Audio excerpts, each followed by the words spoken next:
Dès lors qu'un système informatisé soutient un processus métier qui est réglementé, on le dit aussi, ce système, qu'il est GXP. Et par conséquent, des bonnes pratiques qui sont relatives au système informatisé s'appliquent également. C'est alors que l'on parle de validation de système informatisé. Ça veut dire quoi? Ça veut dire que les solutions informatiques doivent suivre, elles aussi, des processus de démonstration de la conformité dans les environnements critiques. On va donc parler de qualification, de validation du système d'information et des équipements, dont le secteur de la santé, et cela représente une part essentielle de l'assurance qualité des produits. C'est d'ailleurs la raison pour laquelle c'est strictement réglementé par la loi. La mise en place des processus de validation requiert également une forte connaissance méthodologique et des pratiques de ces secteurs. Dans le secteur pharmaceutique, par exemple, les bonnes pratiques vont concerner chacune des phases du cycle de vie d'un médicament, depuis son développement jusqu'à sa commercialisation en passant par la phase de test.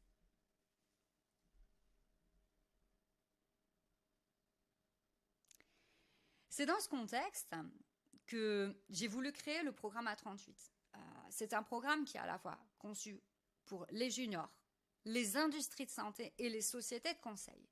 C'est un programme qui permet d'accompagner des personnes qui ont moins de 5 ans d'expérience dans ce sujet de la validation des systèmes informatisés sur 12 semaines via un coaching hebdomadaire de groupe, via l'accès à des modules de formation, via l'accès à un forum de discussion. Voilà, les objectifs de ce programme, c'est vraiment de mettre en synergie les besoins de chacun et de permettre de gagner un temps précieux pour tout le monde, d'établir un lien de confiance qui est bénéfique pour une bonne collaboration finalement. Si tu n'es pas déjà membre de ce programme et que tu souhaites en savoir plus, écris-moi un commentaire ou prends directement contact avec moi. Tu peux me retrouver via LinkedIn ou tu peux aussi réserver un rendez-vous découverte via mon calendrier. Tu tapes Ludivine GXP sur Google ou Ludivine Cybersécurité. Voilà, tu devrais arriver à retrouver comment me contacter. Bon, revenons à notre GXP, là, qui désigne donc l'ensemble des bonnes pratiques.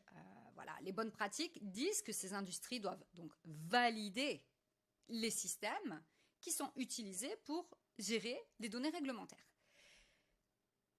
Ça dit aussi que lorsqu'un système remplace une opération manuelle, la qualité ne devrait être pas affectée. Donc dès lors qu'on parle de validation DSI, il s'agit aussi d'une affaire de données, évidemment, d'informations. Et donc on va parler de la qualité de cette information, de la sécurité des données et de l'intégrité de ces données. Alors parlons un petit peu de ce concept-là, de data integrity et de ses principes fondamentaux. C'est quoi une donnée d'abord? Il faut se poser la question. L'OMS et la FDA, attendent ainsi que les données soient complètes, cohérentes et précises tout au long de leur cycle de vie. Donc une donnée elle-même a aussi un cycle de vie. Un cycle de vie, donc depuis sa création, sa collecte, jusqu'à sa destruction, son archivage, durant toute la période de rétention.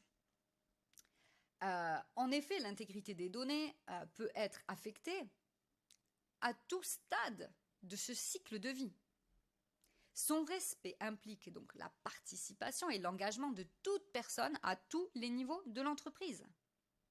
Il est donc crucial, sur la base d'une gestion des risques évidemment, de comprendre les éléments de ce cycle de vie afin d'assurer des contrôles qui sont adaptés à chaque étape selon une criticité qui aura été estimée. Bon, voilà, il faut bien comprendre aussi ce qu'est une donnée. Une donnée, elle est composée, on va dire, de 3 caractéristiques. Alors, la donnée, qu'on appelle le terme signifié, celui-ci, il est évident. On prend cet exemple, 25. 25 tout seul, ça ne veut rien dire. Il lui faut donc lui ajouter un signifiant. ici, dans notre exemple, le signifiant, ce sera des kilogrammes. Donc 25 kilos, c'est déjà beaucoup plus parlant. Voilà, donc là, on commence à atteindre une donnée qui est complète. Et donc, on va parler de données et de métadonnées. En général, ces termes-là, ils sont assez connus et intégrés par les personnes. Mais une donnée n'est complète que si on y ajoute ce qu'on appelle l'audit trail. C'est-à-dire quoi? Ça veut dire la traçabilité qui est exhaustive à la donnée au moment de sa vie, à l'instant donné. Donc ici, dans notre exemple, on va avoir donc 25 kilos. Ok. Donc il s'agit d'une pesée. Il s'agit d'une pesée qui a été réalisée par Clément Dupont le 6 mars 2018 à 9 heures. Et avec l'ensemble de ces trois informations-là, nous avons maintenant une donnée qui est complète.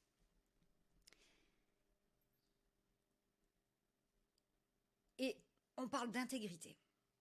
Lorsqu'on évoque la donnée, un des principes désigne l'état de cette donnée qui, lors du traitement, de la conservation ou de la transmission, ne doit subir aucune altération ou destruction volontaire ou accidentelle. On le voit ici avec ce petit dessin.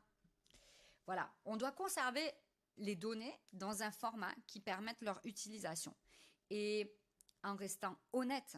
Voilà, c'est ici la définition qu'on trouve dans n'importe quel dictionnaire. Voilà, les données éthiques, on va parler d'éthique, on va parler d'honnêteté, on va parler de principes moraux, on va parler de undivided ici, donc on va parler de complète, on va parler de cohérence de la donnée. Et donc les principes, voilà, on appelle ça donc l'intégrité des données ou alors la data integrity, si tu entends parler de ce terme, la data integrity, voilà, c'est le terme à la mode en ce moment, voilà, que tout le monde utilise. Voilà. Alors, les principes fondamentaux de l'intégrité des données, ils se résumer de façon très courte avec cet acronyme que tu vois ici, là, ALCOA, A-L-C-O-A. On parle également, côté cybersécurité, de DICT, pour disponibilité, intégrité, confidentialité, traçabilité, ou de CIA ou CIA. C'est facile à retenir ça, la CIA. La CIA, tu le vois ici, c'est le terme anglais, confidentialité, intégrité, disponibilité. Et donc ces trois critères-là, ils vont constituer la sécurité de la donnée. Sur le plan plus assurance qualité dans les industries de santé, on va vraiment parler de ALCOA. Alors, ALCOA, mais pour approfondir cette notion-là de data intégrité, j'ai l'université de Bordeaux un jour qui m'a demandé d'animer une conférence lors d'un symposium et je devais intervenir un vendredi après manger, c'était marrant. C'était marrant, au début je me suis dit, ah ouais, super, c'est donc fin de semaine de conférence, tout le monde n'en peut plus déjà, et puis en plus c'est sur l'heure de la digestion, ok. Bon, c'est en préparant cette conférence-là que je me suis dit, il faut que je trouve une idée là. Et l'idée est arrivée.